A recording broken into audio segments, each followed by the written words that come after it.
Good morning, good morning. Tapping in with everybody. Welcome to Organic Minds Podcast, episode 26. Tapping in with your host, Willie Walker. It's been crazy outside.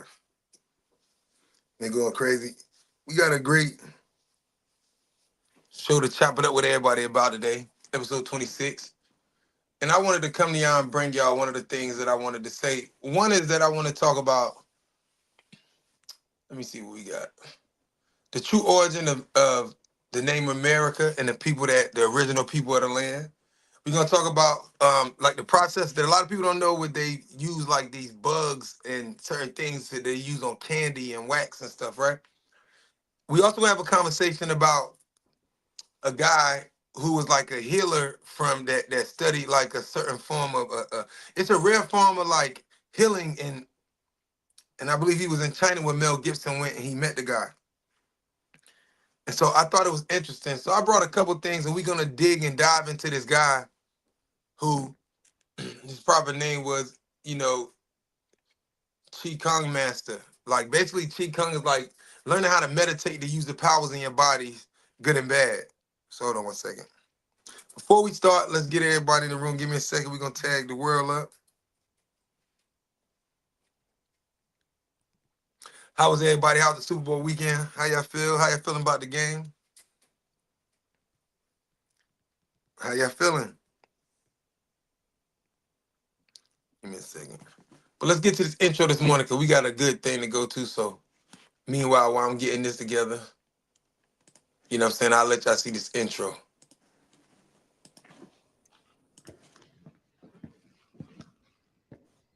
Tell us about your father. Why don't you tell us something about your father? We're trying to get to know each other, Mr. Lowe. I was trying to get to know you, Mr. Tolson. Well, I'm not the one on the debate team. Are we not engaged in a debate right now? All right. I'll take the affirmative. Take the meanest, most restless nigger. Strip him of his clothes in front of the remaining male niggers, female niggers, and nigger infants. Tar and feather him. Tie each leg to a horse facing in opposite direction, set him on fire, and beat both horses until they tear him apart in front of the male, female, and nigger infants. Bullwhip and beat the remaining nigger males within an inch of their life. Do not kill them, but put the fear of God in them, for they can be useful for future breeding. Anybody know who Willie Lynch was? Anybody? Raise your hand. No one? He was a vicious slave owner in the West Indies. The slave masters in the colony of Virginia were having trouble controlling their slaves, so they sent for Mr. Lynch to teach them his methods. The word lynching came from his last name. His methods were very simple, but they were diabolical. Keep the slave physically strong, but psychologically weak and dependent on the slave master. Keep the body, take the mind. I and every other professor on this campus are here to help you to find, take back, and keep your righteous mind. Because obviously you have lost it. That's all you need to know about me, Mr. Lowe.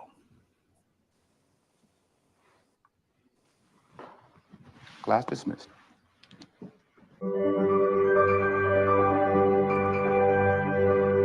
Yeah, so good morning, good morning. We had a busy weekend. We seen the Super Bowl.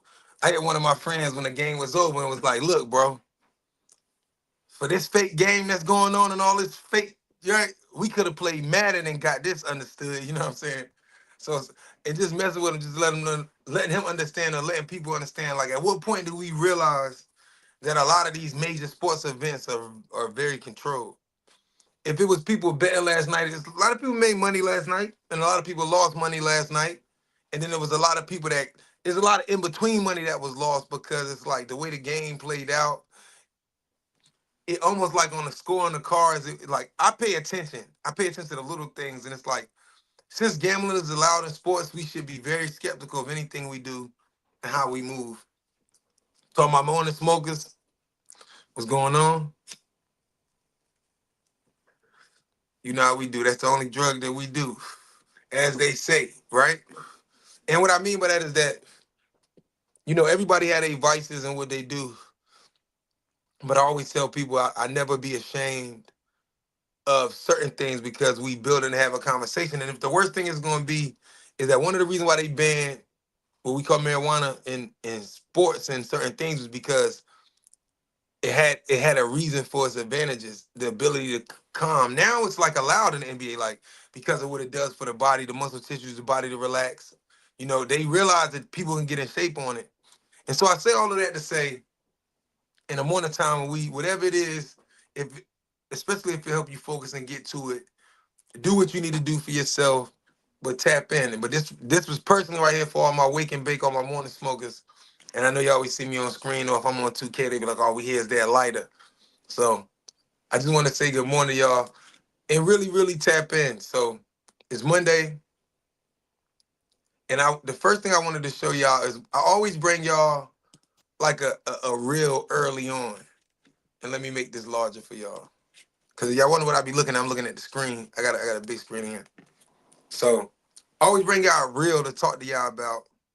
And in this real, I always express how I feel. It's always the current events. And on Instagram today and on these other social media platforms, they're always expressing like hold on. My phone must be upside down. Nope. There we go. So they're always expressing something that's relevant with today's time. And I apologize for the wait. But when we on Instagram, TikTok, and all these social media platforms, they're always expressing something that is relevant. That's why things go viral, because it's either things people care about, it strike a nerve, it bothers them personally, or something that they can relate to. And we're gonna start here this morning. So shout out to all my Facebook people, Instagram, all my people on YouTube, and thanks for everybody for tapping in.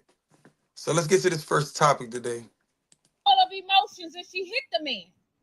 Hold on.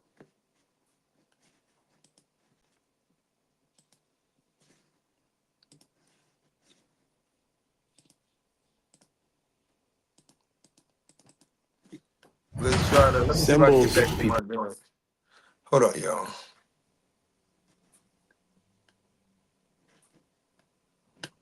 Ways. A damn hitting shit. I don't give a damn if you're a woman. You ain't got no business putting your hands on a man. If that man knocked the shit out you because you didn't hit him, okay. So you feel like That's if a gonna woman teach hits you a man, she to keep your deserves to hands- get beat? to keep- Is you saying did I that? say beat? She But can I'm take just saying, shit for all no, of because that. a man is She gonna, know. a She man know. has more script than a woman. So that's why I'm And saying she that. know that. She knows that before she go But hit what that if damn she man. full of emotions and she hit the man?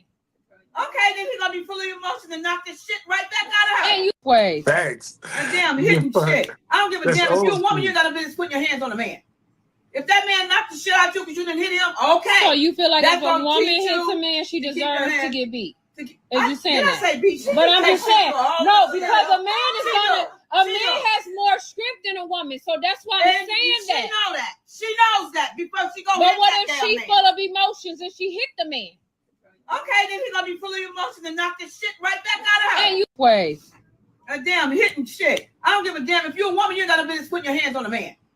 If that man knocked the shit out you because you didn't hit him, okay. So you feel like That's if a gonna woman teach hits you a man, she to keep your deserves to hands- get beat? Is you saying did that? I say beat? She But can I'm take just shit saying, for all no, of because that. a man is She gonna, know. a She man know. has more script than a woman. So that's why I'm And saying she that. know that. She knows that before she go But hit what that if damn she man. full of emotions and she hit the man? Okay, then he gonna be full of emotion and knock this shit right back out of her. And you ways. A damn hitting shit. I don't give a damn if you're a woman. You ain't got to. All right, I played this a couple times back because I wanted to really for it to sink in. And so, like I always do, I'm gonna break this down from what I see. So she's saying from the jump, I feel like Mom Dukes or the person that's of elder stature is saying just the hitting shit in general is bad, right? I don't care. He said there's a woman deserved to get beat. Well, for one, the caption is opposite of what she's saying because she never said a woman deserved to get beat. So this right here shows in psychology how they said how you could be talking to a woman, right? In this psychology, and a woman can translate like what you saying into something else. It don't like it's very well known. So like even with each other, Cause she never said that, oh, a woman deserves to get beat. It was never in the statement, but that's what is heard, right? It says, does a woman deserve to be beat? That was the original text. I put this combo is too real. A lot of people can't handle this. Just put your hands on a man. If that man knocked the shit out you because you didn't hit him, okay. So you feel like That's if a woman hits a man, she deserves to get beat? Is you saying that? Say beat? But I'm just saying, no, because a man has more strength than a woman. So I want y'all to listen. So she says, and I want you to understand logically why this is crazy. One, she says, so a man has more strength than a woman. So she says, and women know that, right? So that's the first sign of he has more strength. A woman knows he has more strength. It's like saying the deer know that the crocodile will bite it if it goes over by that lake. But the deer go over there and say, well, the alligator got teeth, right? But you knew it already. You get what I'm trying to say? That's why I'm saying she that. She know that. She knows that before she go. But what if she full of emotions and she hit the man? Okay. He said, so she said, and what if she's full of emotions and she hits the man? And then he's gonna be full of emotions and knock this shit right back out of her. And you ways. Damn, hitting shit. I don't give a damn. If you're a woman, you ain't got no business putting your hands on a man. If that man knocked the shit out you because you didn't hit him, okay. So you feel like if a woman hits a man, she just... It's kind of like in other countries. The natural way is that, y'all never seen the videos where you see like these girls overseas, they at the bar and like I forgot, she kept getting in dude's face and getting in dude's face, smacking him, and the whole time he don't do nothing. And then he finally does hit her, and he hits her hard, and it fucks her up. And you know what I'm saying, she backs up, and then she sits down, right? The point that this elderly woman is trying to make to the women today, right? One, if you know, if it's like knowing like you're gonna fight a war with somebody in certain areas, and instead of the culture we live in today, instead of the government, instead of courts, instead of these psychologists, instead of it being mandatory for women to understand that your mouth is equivalent to a man's hand, right? But on an emotional level. But if you are physical as well, which a lot of females are physical, if you the female that swing on niggas and do all the shit that you really shouldn't be screaming abuse, because at the end of the day, it's like I say this all the time. There's nowhere on earth there's nowhere on this planet where a female of any creature, and if we just want to be specific of mammals, there's no other kingdom on earth where a woman can disregard her man's in any form. And it's okay. Meaning that, like, what she's saying is nature. If she hits that man and that man hits the back, in those cases, things are right. Right? Hey! Hold on, y'all. Hey, I need y'all to be quiet. And chill the fuck out.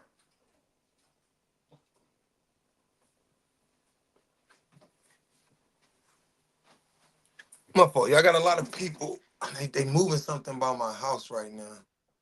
So, but yeah, so if a woman hits a man, then she knows already that that man is stronger, right?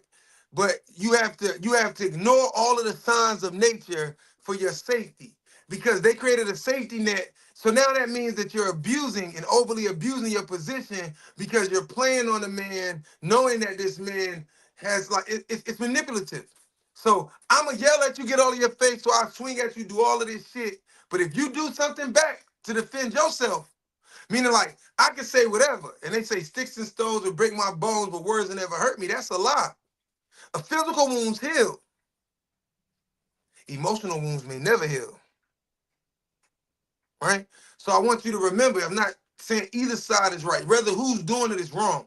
But to know that a man is stronger, so that tells me that as women, y'all have the intelligence to know that. But then it's later like, well, what if she just got in her feelings and hit him? And it's like, well, what if he just got in his feelings and hit her? Did she accept the apology? Does she feel the same way? Right? Because like, think about it. In the culture we live in, men get no passes. It can't be a mistake because you touched her or whatever the case, or just an emotional thing. But when a woman does it, oh, it's just emotions. So I'm gonna play it one more time and we're gonna move forward because I just wanted to sink in the principle of this. Deserves to get beat. As you saying Did I that. say beat? But I'm just saying, no, because a man is She a man has more script than a woman, so that's why I'm saying that. She know that. She knows that before she go. But what if she full of emotions and she hit the man? Okay, then he gonna be full of emotion and knock this shit right back out of her. And you ways. A damn hitting shit. I don't give a damn if you're a woman. You ain't got no business putting your hands on a man. If that man knocked the shit out you because you didn't hit him, okay. So you feel like That's if a woman hits a man, she deserves to get beat. As you saying that. But I'm just saying, no, because a man has more script than a woman, so that's why I'm saying that. She know that. She knows that before she go. But what if she full of emotions and she hit the man? One of the biggest points that I'm saying all of this to y'all this morning at the end of the day, women, I need you to wake up and pay attention because we're tired of all of the excuses that's being made. And more importantly, in order to go forward in any situation, you got to be accountable on all of this shit. There is no future where the black man fixes himself and is going to sit there and let y'all as women be y'all. It is a joint effort on all fronts, right? It's a joint effort on all fronts. And that's why I say it is delusional, right? It is selfish, it is manipulative, and it is downright disrespectful and deserves a lack of respect. Pay attention, right? Remember, everything you want in life, if you want that from your partner, whether male or female, respect is earned, not given. And I got into it with my mom one day because she was like, nah, respect is given. If that's the world women live in, y'all give respect to each other. When men, you got to earn it with us, right? But that's why the statement says, probably it says, women, choose your husband. It says, husband, love their wives, right? But it says, women, choose your husband. Choose the husband that you trust. Choose the man, right, that in the aspect of that you're going to allow this man to lead you morally, principle, the morals of the house, the discipline, the structure, because women have no structure growing up in these independent women households. And the structure that they have is and not all, because I know some women that got great structure. But I'm talking about most women who are by themselves are not holding a structure that's like a family structure with a man, right? So that's what I mean by that. But we'll move forward on that because we know it's a sensitive topic. But we always gonna have these conversations. This next documentary is about how they use bugs for candy and all this stuff called shellac, right? And we're gonna check this out. This amber goop comes from bugs, and you've probably eaten it before. It's a natural resin called shellac, and once it's stretched and cooled, it's used in tons of ways, from adding a shine to popular candies like jelly beans and preserving citrus fruit to finishing wood. Its history dates back 3,000 years in India, where it was originally used to make jewelry and adorn palaces. India is the world's largest shellac producer, exporting over $65 million worth of it a year. But fluctuating harvests and prices have put this ancient industry at risk. Sherlock के काम में शुरू से लेके last तक challenges है रह सकते हो नहीं तो इसमें इस बिजनेस को करना काफी टफ है. So how exactly do a tiny insect's excretions end up on your candy and lemons? We head to India to find out. Looking for an easier way to get that LLC next to your business name? Say hello to Taylor Brand. You just go to their... The Caryolaca insect is teeny, barely big enough to see with the naked eye. In June, farmers implant broodlac, or the mamas, onto new tree branches. Their babies will hatch and spread out. As they suck the tree's sap, the females secrete an amber-colored resin. When it hits the air, it hardens, creating a protective nest. This is what becomes valuable shellac. This curved knife, called a dauli, is the most important tool for farmers like Turlin Dan.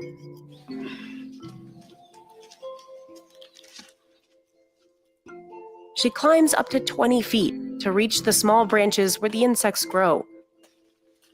She has about 100 of these lac-infested trees. पेड़ चढ़ने से डर भी लगता है किधर फिसल जाए तो हम नीचे ना गिर जाए वो सब को भी थोड़ा सोच के चढ़ना पड़ता है. It can take as many as 300,000 insects to make just 1 kilo of shellac. That's where the lac insect derives its name. from ek lakh, meaning 100,000 in Hindi. Turlin can harvest that in one day, but it takes her 2 more to scrape it all off. She uses the same dauli. पेड़ की कटाई छटाई करने के लिए हम लोग को दाउली का इस्तेमाल करते हैं. She sells the lac to a local market, earning $7 a kilo. That's where Manoj Soraogi buys it. His factory sources raw lac from 4 states and processes over 500 metric tons a year.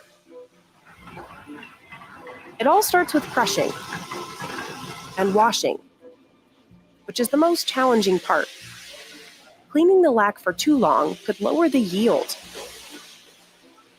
और अगर आपने कम wash कर दिया तो आपकी quality बहुत inferior हो जाएगी, इसीलिए उसको आपको पूरा मेंटेन करने के लिए परफेक्ट वॉश करना चाहिए. Then the lac has to dry to prevent mold and make it easier to extract the resin. During winters, Manoj's staff leaves the lac in this yard for an hour and a half. In hotter months, it takes about half the time. They have to watch it closely since too much heat can turn it black. That's considered low quality and won't fetch as much money. ज़्यादा heat पड़ने से क्या है कि वो जमने लग जाता है, इसीलिए इसको तुरंत ही उठा के ज़्यादा लेबर लगा के तुरंत उठाना पड़ता है.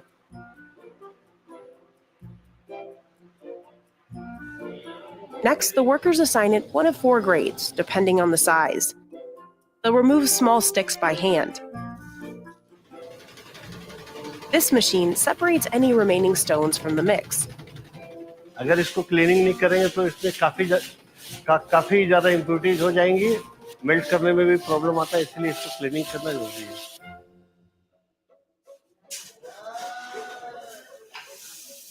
The workers put the lac into a cloth tube that looks kind of like a giant sock. Meet Niles Knurk. He's the owner of Gurney's. They're a seed company, and they've been selling exclusive varieties. They twist it so the mixture moves toward the kiln and spin it until the lac melts. The sock collects any leftover rocks or sticks that might have snuck in.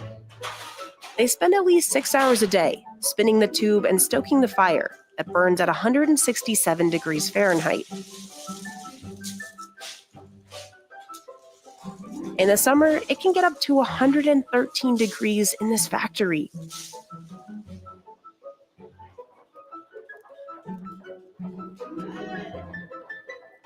These symmetrical circles are called button shellac, which are used to make bangles.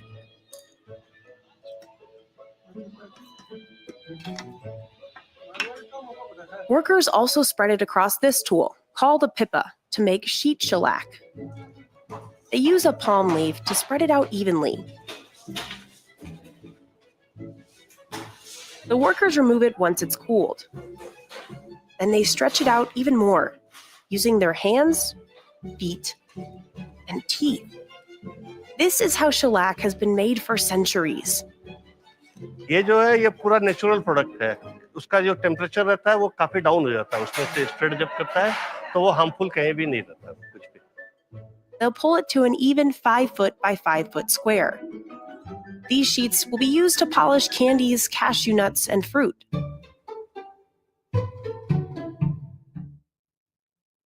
Machines have largely replaced the traditional hand-stretching method.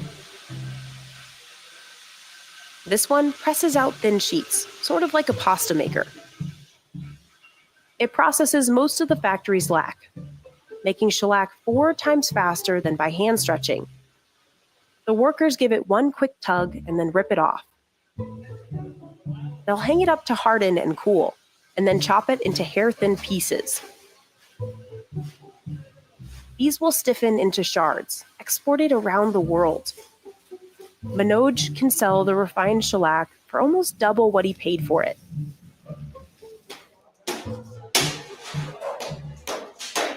Indonesia and the United States are his biggest customers. The US is also the world's largest importer, buying up roughly 1/4 of all Indian shellac. It's been valued for 3,000 years for its versatility. One of shellac's earliest uses was as a rich crimson dye. The insect's excretions also made a strong glue and added a shiny, water-resistant finish to wood and leather. In medieval Europe, artists mixed it into paints. In the 1800s, it became the base of gramophone records before the invention of vinyl. Through the 1900s, it was a popular finish for wood paneling in American homes. It also made its way into pharmaceuticals, coating pills and tablets, and food, as a glossy glaze for candies, fruits, cakes, and nuts. Today, the global shellac industry is worth over $167 million, and more than half of the world's supply comes from India. The U.S. Food and Drug Administration allows it as a food-safe additive, as long as it's listed on the ingredients list as shellac or confectioner's glaze. It's in treats like Junior Mints, jelly beans, candy corn, and Whoppers. It's also often dissolved in alcohol and sprayed onto citrus fruit. The waxy coating wicks away moisture, extending the fruit's shelf life. And that gloss makes for a more eye-catching lemon on grocery store shelves.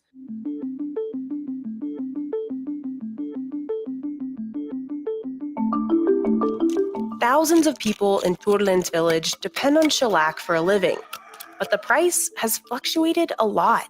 In 2022, Turlin could make $12 a kilo. Now the price is half that. So she started farming ducks for additional income. She also grows rice and vegetables. That's because raising the storied insects has gotten a lot harder, largely due to the climate crisis. Intensifying rainstorms have washed lac off tree branches and led to fungal infestations. More extreme heat is drying up the trees that are the insect's main food source. समझ आने तक कि इसमें क्या करना है, कीड़े मर जा रहे हैं. Vijay Kumar Vidu works for an NGO that helps farmers research why their insects are dying. जहाँ पहले किसान इस तरह से अपने बारे में बताते थे कि जब मैं लाह का काट के लाता था तो पूरा घर भर जाता था. आज के समय में उन्होंने इसकी खेती कम की है. His organization educates farmers on the benefits of using fungicides, which can increase lac production. अभी जो पहले नेचुरल लाह होने का ये था, अभी उसको बोल सकते हैं कि साइंटिफिक लाह हो रहा है.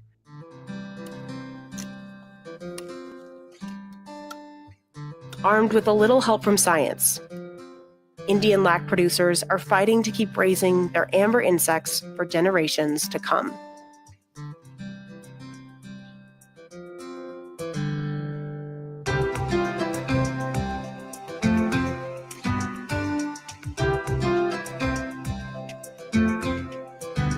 Thought it was a crazy story. I thought it was a crazy story, especially dealing with the fact that a lot of us are not aware of the things that they're using in the food in America. Like, that's just shellac. But there's other stuff they got, like pork in it, like pig hair. There's other stuff that they use, like McDonald's use, like certain worms for fillers. It's very important for us to start to really understand what they're putting in our food and what they're doing. Remy, can you stop? And from that point, we can really learn better. So the next part of this conversation, and let me mute this while I got this commercial, is about, because the final part of the show is about this guy that be healing using his hands and the energy in his body, how he can set things on fire. It's ancient practice. But before that, I want to show y'all something I stumbled across the other day, and I wanted to bring this to y'all. So.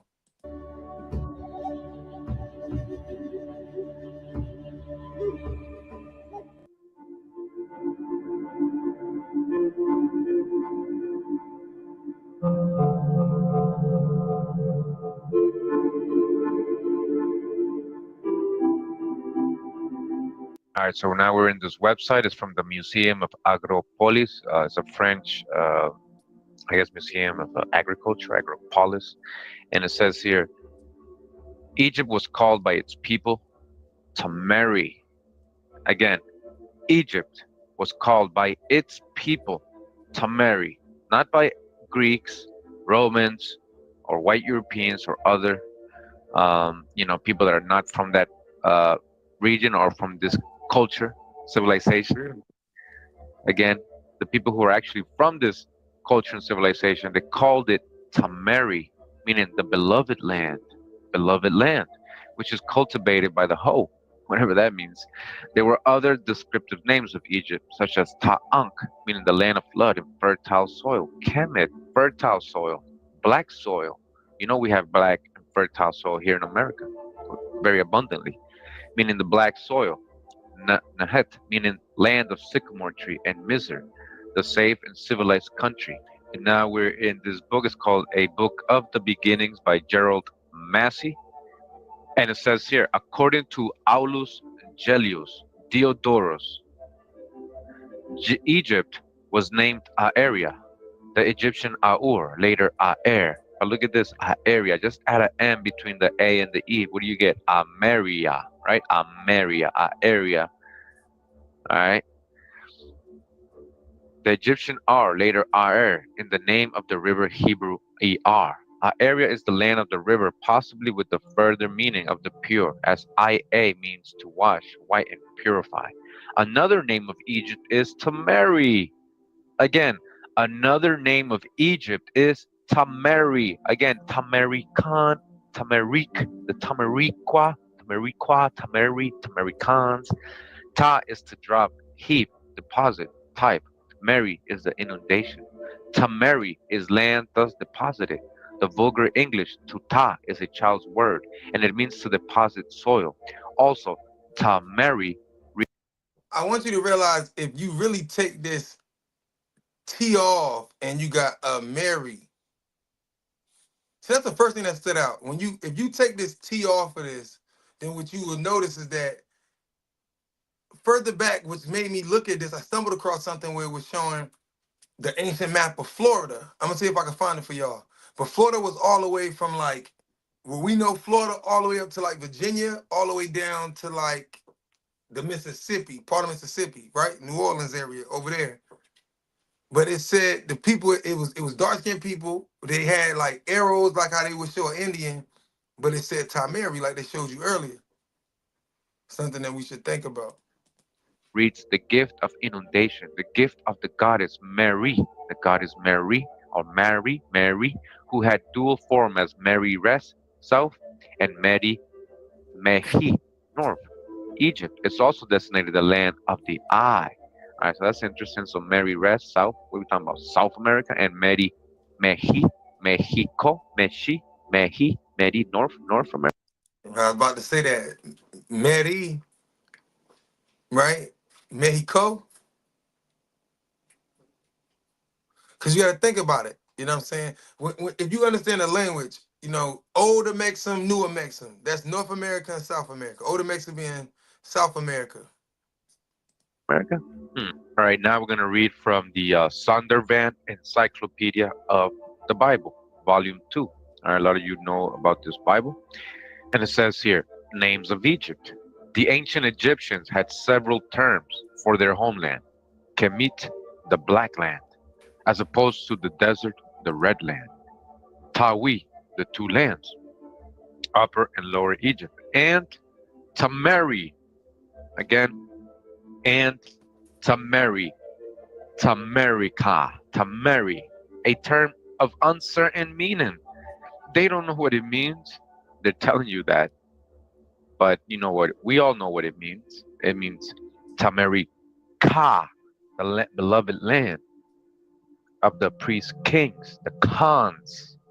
The English name Egypt derives from Greek Aegyptos, which in turn derives from Egyptian, and it says here, Pata, mention of the Ka spirit of the god Pita or house of Pita, a name for Memphis. Now, what he's really saying is Ptah, right? In a way, when he was saying like, me just knowing and digging for years, he's gonna show you, but it's Hikupata, the city of gods, right? Or because it's Ptah would be the ancient, what they would say at one time was the name of God, right? But if you look at the word, like I said, potter, like a potter, the old hieroglyph has a man and a woman, but the God is making them like how they making clay pots. Like he has two things that he making, you know what I mean? And so patah, the word potter, a man make man out of clay. the potter, the great potter, the great creator, right? That's the connection of the words for English. Is the ancient capital. All right. This term already attested in the Armana letters of the 14th century BC as Hikupta shows the use of a city named for the land. Conversely, the Arabic name of the land, Mazar or Mizr, also stands for Cairo, successor to Memphis. All right. So they're telling you that they had many names, but one of them was Tameri. Again, Tameri, which they don't know what it means. That's why they don't teach us about this. But they know, those in the elite circles, right, what Tameri is and where it was. All right, so we went through a lot of references, right, referring to Egypt as Tameri. This is one of them is called an Egyptian hieroglyphic dictionary with an index of English words, king list, and geographical list with indexes, list of hieroglyphic characters, Coptic and Semitic alphabets, etc. By Sir E.A. Wallace Budge. It says M.A. and L.I.T.T.D., Cambridge, Massachusetts. All right, and it says sometimes scholar of Christ College, Cambridge.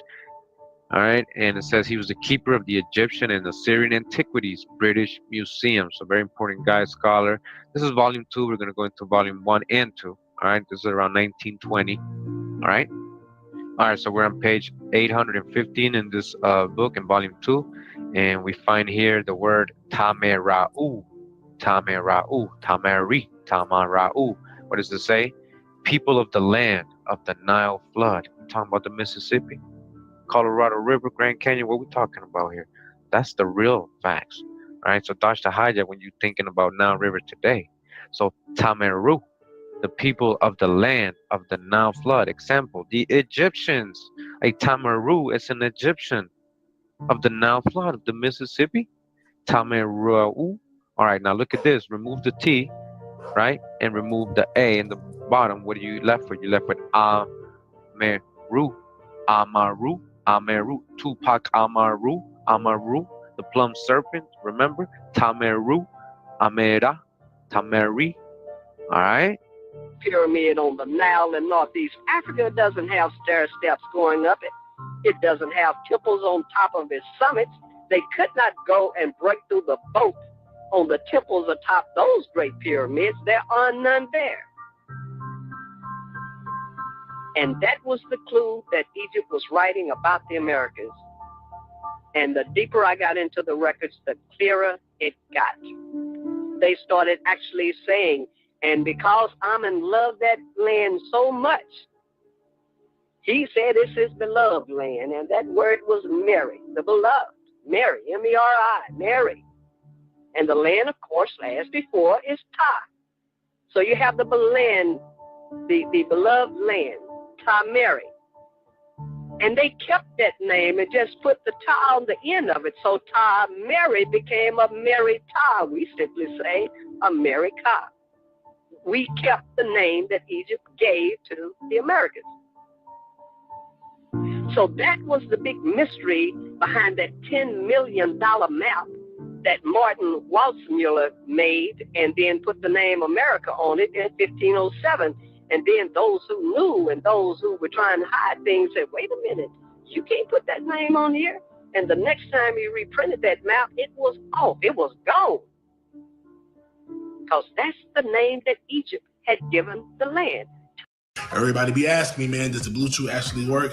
Bro, you get a month. That's deep.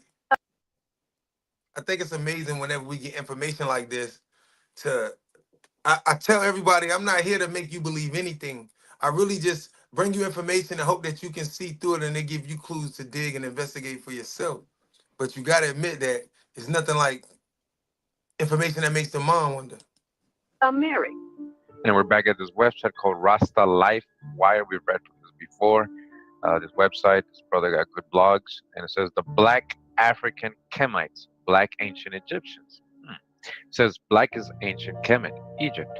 Several so-called distinguished authors have proposed the Egyptians called their country Kemet or Kemet, which means black, after the color of the soil. This twisted lie is not supported by any analysis of the ancient Egyptian language.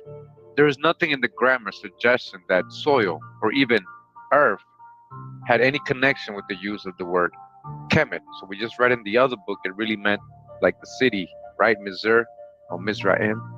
The only references to the soil in the names of ancient Egypt were the names of Tameri and Tamir. Ta meaning earth or land. So Tamerika, the land of Hamarika, Ameri. All right. So anything related to soil in the names of ancient Egypt were the names Tameri, Tamir, Tamerika, Ameri, Americana, Tamerika Pana, Tamerik, Tamerikwa, Tameri. All right. All right. So now we're in the same book by the same author, but we're in volume 1 now. All right. Page 315, we see the word or the sound Mera. All right. Hieroglyph says an ancient name of Egypt. An ancient name of Egypt. Mera, Pa, Tamera, Amera, America, Americana. Remember? America, Americapana, Americapana, the land of Egypt, or the plump serpent, Mer. You know, and it seems a lot of people know about this name, Tameri. You know, it's not just me. This has been around, and you can see this Pinterest page. They're naming it Tameri / Kemet / Africa. Dodge the hijack, because what do we see here? Just take the T away. What do you get? Ameri, add a CA. America, America, Tamericans. We're in the website .co.com. It says, what did the ancient Egyptians call Egypt? It's all Greek to the Egyptians. The Odyssey Homer used Aegyptus to refer to the land of Egypt, meaning it was in use by the 8th century BC. Victorian sources suggest Aegyptus, a corruption of Hakapita, home of the soul of Pita. All right, so Egypt doesn't mean Kemet or black soil. It means something to do with the house or home of Pita, which in turn goes back into what it says here, that was the Egyptian name for the city of Memphis. That was the city of Memphis. And what we talking about? Tennessee, the Nile, the Mississippi, where Pita, the potter creator god, was chief deity. But there was a fellow named Aegyptus who plays a big role here too. Now it says further down here, it says Kemet first made its appearance around the 11th dynasty, around the same time as another term, the beloved land, or Tameri. You see, Tamery now, Tameri, the beloved land. So it came around the same time, Kemet and Tameri. All right. Perhaps, as scholar Argan Gullit suggests, these monikers came out of a need to emphasize national unity after the chaos of the first intermediate period. So again, another name, the beloved land, Tameri, the beloved land. We miss our beloved land, the ancient land, the legend. We're talking about America before they got to Africa. That was their beloved land. All right, where their ancestors came from before they settled in Africa. The beloved land, the fertile land. I miss it, our beloved land, America, Tameri, Tamerica. All right, now we're in Wikipedia, and it says here, Egyptians, right? Egyptians. This says they're an ethnic group native to Egypt. Okay, really? Okay. All right, well, I guess modern references to them, right? Now it says here, terminology. Egyptians, from Greek, Aegyptus, Egypt. The Greek name is derived from late Egyptian Hikupta, Memphis. So Egypt is really Memphis. The word Egyptus, we're not talking about over there in Africa. We're talking about that the word Egyptus basically meant the capital or their city of Memphis or Mizr, Memphis or Hikupta, a corruption of the earlier Egyptian name Hakapita, meaning home of the Ka, soul of Pita. The name of temple to god Pita at Memphis. A lot further down in this article, the Wikipedia says the Egyptian sense of superiority was given religious validation as foreigners in the land of Tameri, Egypt. Foreigners in the land of Tameri.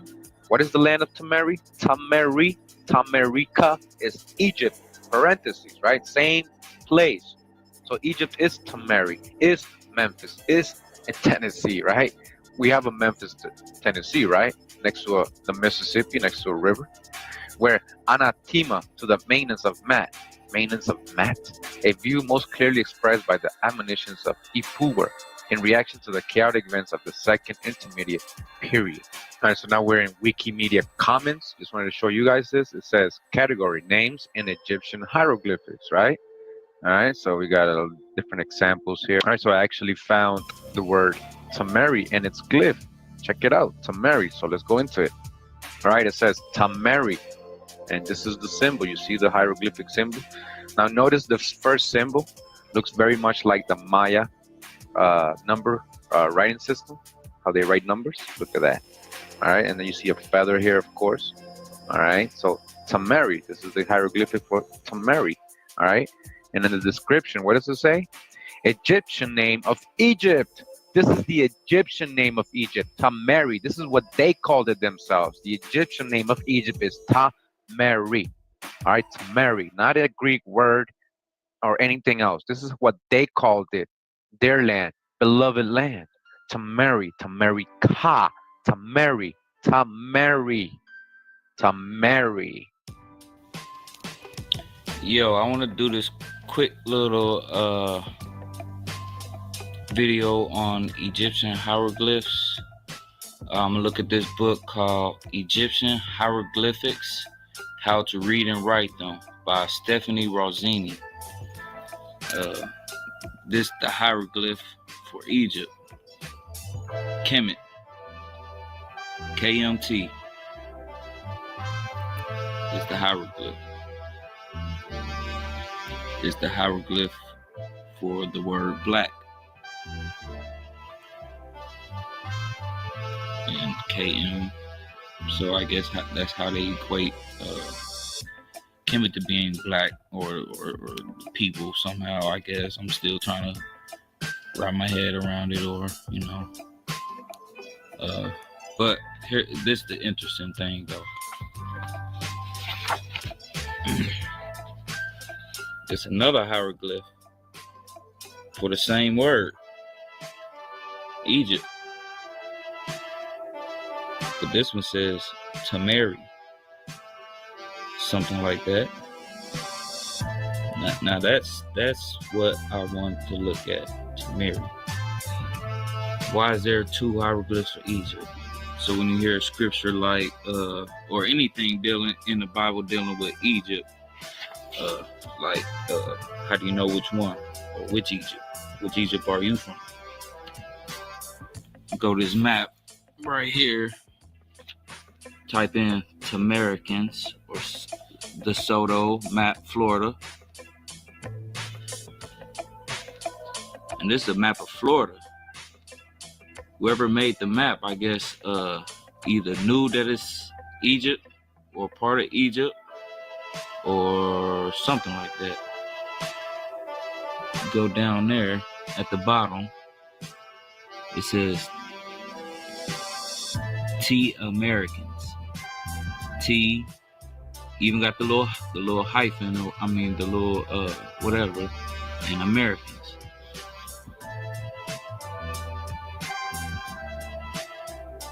Tameri. All right, so we're in this website called sophiatopia.org, and it says here the Book of the Hidden Chamber. All right, and it just says the Book of the Hidden Chamber, 6 Hour, the five-headed serpent, tail and mouth, the mysterious image of Duat, unknown and unseen, tomb of Pharaoh Tutmosis III, from 1479 to 1426 BC, supposedly. All right, and I'm just gonna go down to this part right here real quick. It says, to the eyes of the Horus falcon, floating in the sky, above the striking contrast between rich cultivation and parched aridity, the beloved land, Tameri, Tameri, as Egypt was called by the Egyptians.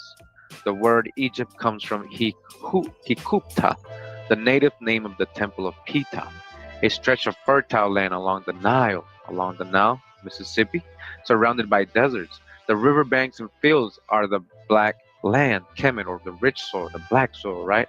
Bordered by the red land or desert, a sandstone desolation called desert to this day. All right, so again, Tameri, as Egypt was called by the Egyptians, Tameri Ka. Says here in the book, Egypt was the image of heaven on earth and temple of the whole world. And then I guess it's written by, a lot of people know, Helena Blavatsky, right? Everybody knows who that is, right? So it says here, Psalms. The usual ancient name for Egypt was Kemet or Kem. It means the black and refers to the color of the earth. When the inundation of the Nile was subsided, the earth emerges as a rich purplish black. The official name for the Egyptians was Kem-Tiu or Kemu, but they usually referred to themselves simply as mankind or Remeth. Another name for Egypt was Tameri, Tameri, meaning the beloved land, Tamerika. Ancient Egyptian Agriculture and the Origins of Horticulture by Jules Janik, Department of Horticulture and Landscape Architecture, Purdue University. All right. And it says here, the ancient names for Egypt underscore the relation between the land, the people, and its agriculture. Katab. These include Tameri, again, Tameri, the beloved land, cultivated by the hoe. Ta'ak, the land of flood and fertile soil. Kemet, the black soil. Tamhi, the land of the flax plant. And Nehet, the land of the sycamore fig tree. And Mizr, or Mizraim, the safe and civilized country. All right, so again, this includes Tameri, the beloved land, the fertile land, America. Who we now know as John Chang is the last known master of the Mopai tradition, an ancient Chinese practice that dates back thousands of years. We're talking about a lineage that's been kept secret, passed down from master to student, generation after generation. Chang became famous after appearing in a documentary called Ring of Fire, where he demonstrated abilities that left scientists scratching their heads. For our sound recordist, it was also a shocker.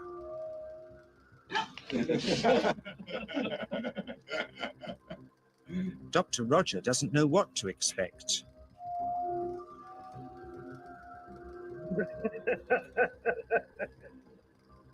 Now, what's truly mind-blowing is what happened when Mel Gibson actually met this mysterious Chi master. According to Gibson's account on Rogan, he was experiencing severe back pain at the time.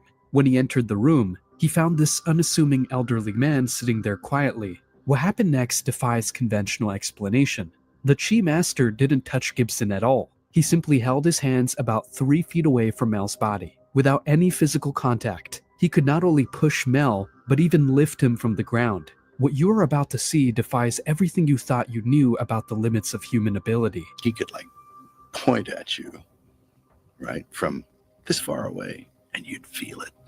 But feel it as palpable as someone pushing you around. It's like, ugh. Really? Yeah. It was really weird.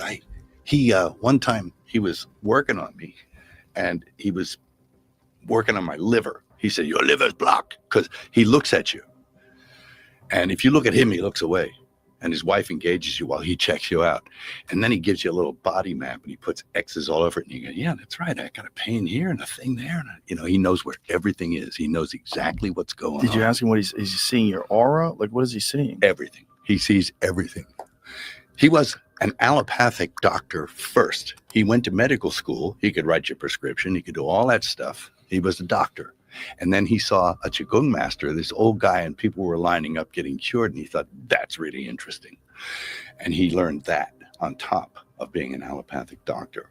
So this aligns perfectly with what we know about John Chang's abilities from the only documented footage of him in Ring of Fire. Chang was known to manipulate bioelectromagnetic energy, or Qi, to such a degree that he could light newspaper on fire from a distance and conduct electricity through his body without harm. Take a look. He then took our newspaper outside and showed us how Qi can also be used to set things on fire.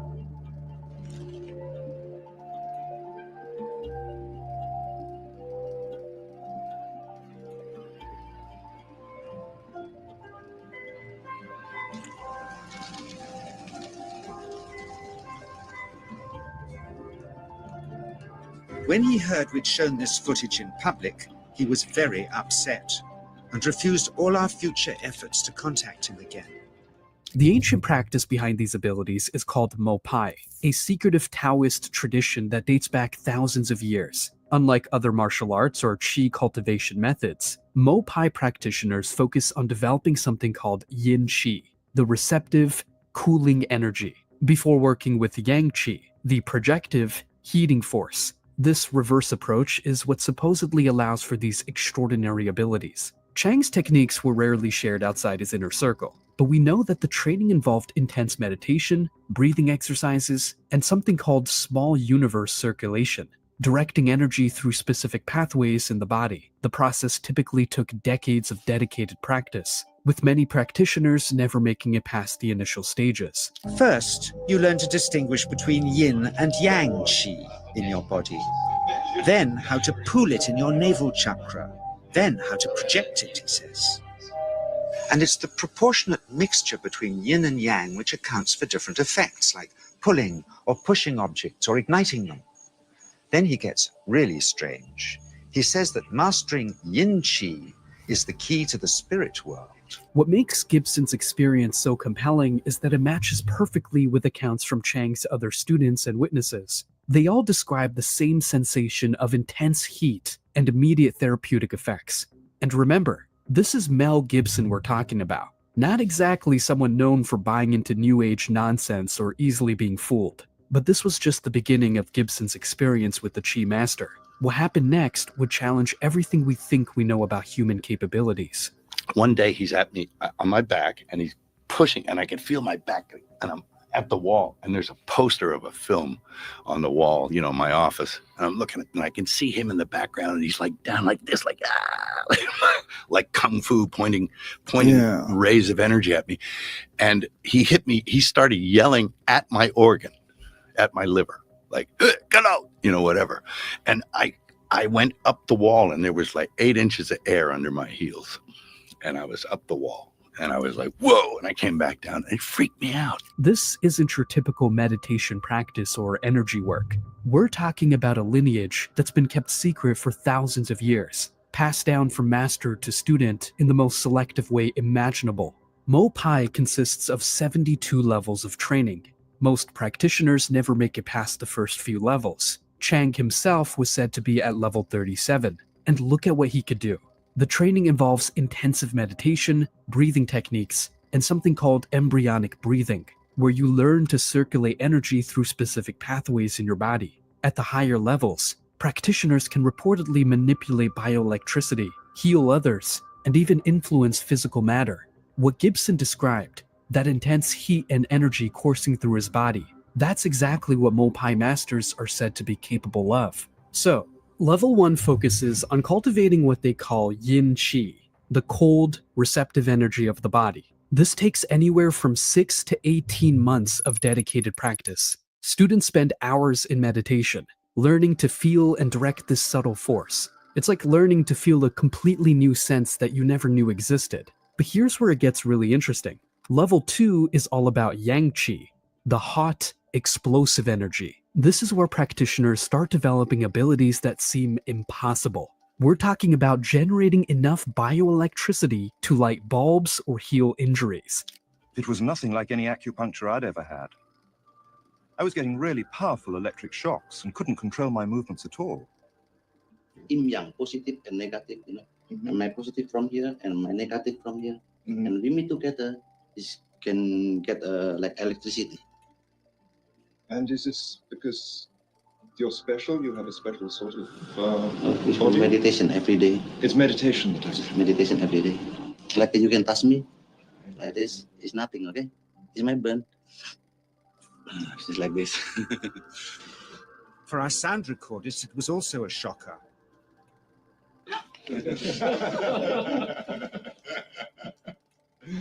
Dr. Roger doesn't know what to expect.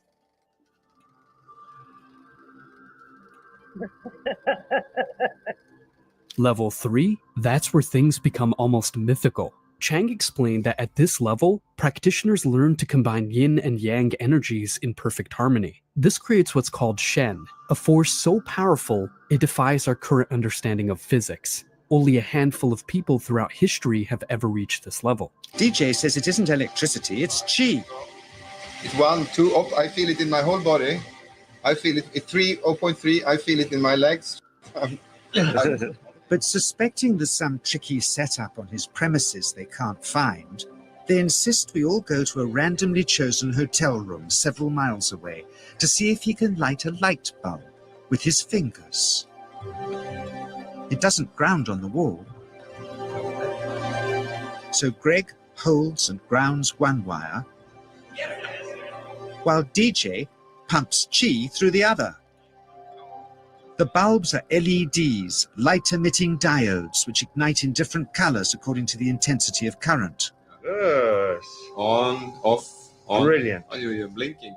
Mel Gibson was so shaken by what he witnessed that he even sought counsel from his priest, who was also an old Jesuit with extensive knowledge. Concerned, he asked if what had happened to him was demonic or anything of a supernatural nature. Here's what Mel Gibson said more exactly. And I was so freaked out. I went to a priest. I said, is this guy demonic or something? Because he's lifting me off the wall. And the priest was like, he was an old Jesuit, right? A traditional old guy. And he was a cross between Jimmy Stewart and Elmer Fudd, you know. That's the way he sounded. And I said, is this anything like demonic about this guy? Like he says, whoa, did he heal you? Like that. And I said, why, yes, he did. And he said, that's all right then. And he says, I have no trouble with something like that because it was within the realm of possibility that somebody had power like that and that it's inexplicable, but that it works. And it did work. Chang wasn't showing off these abilities for fame or fortune. In fact, he was extremely selective about who he worked with. He believed these powers came with enormous responsibility. There are stories of him turning away wealthy people who offered him millions just to demonstrate his abilities. The real question isn't whether these abilities are possible. The evidence is pretty compelling that they are. The question is, are we ready as a society to seriously explore these capabilities? And more importantly, are we mature enough to handle that kind of power responsibly? What happened in that room with Mel Gibson and John Chang wasn't just a cool story for a podcast.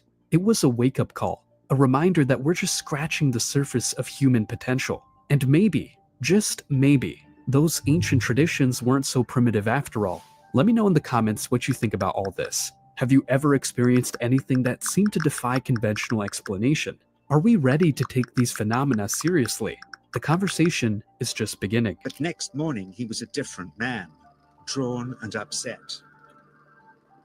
He said he'd been visited all night by his long-dead master, raging that he had broken the strict taboos of his sect, never to show off in public and never to cause harm or draw blood. He felt deeply chastised. All further testing and filming must end. I think I just won my taxes. Oh yeah? I just switched from TurboTax to H&R Block. It was so easy. You mean I don't have to go back through all this to switch? Nope. It's easy to switch from TurboTax to H&R Block.